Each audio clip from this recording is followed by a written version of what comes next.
So welcome to episode 2 of History Hub Hunters Behind the Scenes. Today we're going to focus on the actual topic, hunting for history. So first let's talk a little bit about the history of Hagerstown area, Washington County, Maryland, and the surrounding area. So I've got a nice little video I'm going to play while I'm talking here. And it'll give you a good idea of some of the more scenic views of this area. So, before the colonial era, the Native Americans had made the valley we currently know as the Cumberland Valley their home. The natives especially, they'd fish and hunt in this area due to the plentiful bounties. And the Potomac River is especially interesting because the natives would build traps in the middle of that river to trap fish swimming in the river without the use of hooks or bait. We still have many Native American relics in this area, most of which will be found along stream and riverbanks. Once settlers from Europe began moving into the valley, primarily from Germany actually, they began constructing stone houses, walls, and bridges. One of the most famous houses built was that of Jonathan Hager. He was the founder of Hagerstown. He built his house in 1740. The house still stands today, and it really is a true testament to the building skills of those early pioneers. A house built in 1740 can still be standing today. As the stone houses were built, of course, they also started building infrastructure so they could link towns together, enable trade. And they also took advantage of the natural creeks so they could build water-powered mills, creating flour and grist. Of course, as the stone bridges started to span across the valley's many creeks and streams. And you saw earlier in this video, one of the most well-preserved ones is going to be the Burnside Bridge, which was part of the Antietam battle. That bridge was actually built in 1836. It still stands today, but of course it's a lot quieter now than that bloody day in September of 1862. Also built were a lot of railroads and even the Chesapeake and Ohio Canal, which you just saw some videos of, and these all allowed for efficient trade across great distances in our area. So we had a canal spanning all the way from Washington D.C. to Cumberland, Maryland, and we're talking hundreds of miles. And this was huge for our area for trade purposes, for being able to actually engage in commerce. And they built the canal, they built railroads, and all this trade generated a lot of people working out of their homes. Now we can't do metal detecting on or similar activities on park property, which is mostly what you just saw in all those videos. We can't do hunting there, but we can go to private residences, private land, and a lot of the history of this area isn't just in the battlefields, isn't just in the C&O Canal, but it's in the homes, it's in the homesteads that, we really still, at the beginning of the Industrial Revolution, we still had a cottage industry. I mean, Jonathan Hager, he made goods out of his own home. And we had that all over the county, all over the Cumberland Valley. So even though we even had a large ironworks along the Antietam Creek, right next to the C&O Canal, that ironworks, it couldn't put out enough iron to supply the entire county, let alone supply outside of the county. And some of our goods were getting shipped out of the area. So it's really amazing. The further you dig, how much history, how much of our history as a nation has been contributed to by Washington County, Maryland. Cushwa brick, their bricks were used all over the country. So it's fantastic.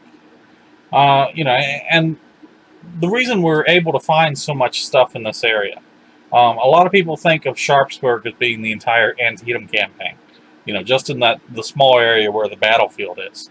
The truth of the matter is the Union and the Confederate lines, they stretched all the way from Hagerstown to Sharpsburg and even beyond, reaching the C&O Canal and the Potomac River. That's a huge stretch of land that almost spans the entire county. So there's a lot of history that we can find here. There's a lot of history we can dig up here.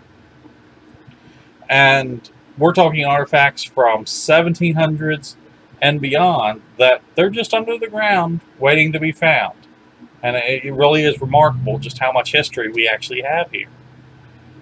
So how do we actually hunt for history? How do we find these long forgotten relics of our area's past, of our nation's past? Well, a few tools and techniques I'd like to show you. Probably the most common is going to be the metal detector. So this is a basic metal detector. It provides an audible tone based upon the type of metal detected. If it's a ferrous metal, which is a magnetic metal, such as iron or steel, it's going to be a lower tone. If it's a non-ferrous metal, such as gold, silver, or aluminum, which isn't magnetic, it's going to be a higher pitch tone. Most modern metal detectors also have a discriminator on them. The one you just saw does.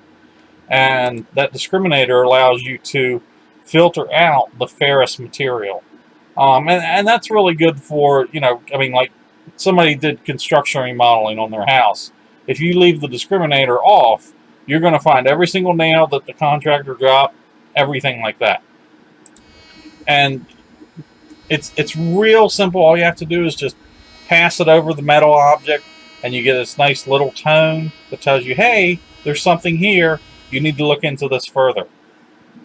Now, the problem with metal detectors is they aren't precise. They give you a good general area, but you really need additional tools to actually find what it is you're looking for. So the second tool that I'm going to show you, I actually have it here, this is a metal detector wand. Okay, and the way this works, it doesn't have a discriminator on it. It doesn't know what kind of metal it is. It doesn't care what kind of metal it is. It just knows, hey, there's metal nearby. Now, I have a gold ring on. I have my wedding band on. And you can see as I get the wedding band closer to the end, it starts beeping faster. That way you can figure out how close you are to the actual object. So that's really useful for finding objects once you've gotten a hit on the big metal detector. But then you need to get them out of the ground. And the way you do that is use a digging tool. Now this tool is specially crafted. It has serrated edges on it. You can see it's got serrated edges here and here. And it's designed so that you can dig out in kind of like a V cone shape. All right, and the idea behind that is so that you can just lift the topsoil straight up and set it to the side. All right, and by doing so, that allows you then, once you've located the object you're trying to find, you can then put that topsoil straight back down, and you haven't actually damaged the ground any. The grass will just relink the soil there very quickly over time, especially like the next time it rains. So minimal damage to the property is the idea when you're trying to do metal detecting. You don't want to damage people's property because, well, for one, they'll never invite you back, but also, too, it's just rude. And then finally, I want to talk to you about the last technique, and that last technique is called magnet fishing. So let me pull up my magnet here. Now, I purposely did not have this magnet sitting on my desk because I don't want it near anything. This is a very strong magnet. Okay, so you can see the magnet's got a loop on it. All right, and what you do is you either tie a rope to it or you use a climbing hook to attach this to a rope.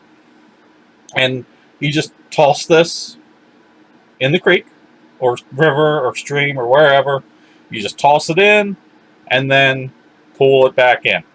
All right, and what happens is it'll find any piece of metal that is ferrous. It won't find non-ferrous, unfortunately, but it'll find ferrous metal, such as this railroad spike that I found. All right, and as you're dragging it along, it'll just grab it like so.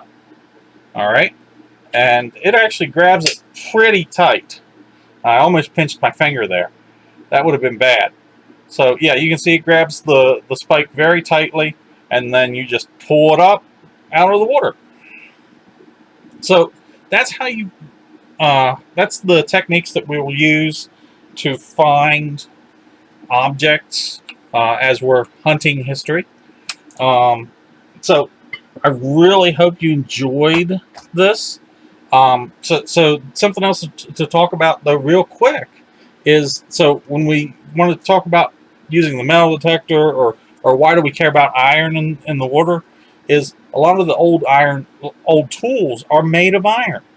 Okay, so something I don't have anymore, something that one of my first magnet fishing finds was a door pull from a 1771 grist mill. Well, that was made out of iron. So if I was using a metal detector to find that, and I had my discriminator on, but I was only looking for non-ferrous materials, I would have never found it. But because I was looking specifically for ferrous materials, here I found this 1771 door pull. I gave it as a welcoming present to the people that purchased the mill just upstream from where I found the door pull. They were absolutely ecstatic. They were put it in a shadow box. So, you know, and yeah, for me, it isn't about finding treasure. It's about finding the history. And that's why I want to find those old iron tools, those old iron belt buckles. They're not valuable. They're not valuable at all. But it's a neat story. And that's really what it's about. The story, the history.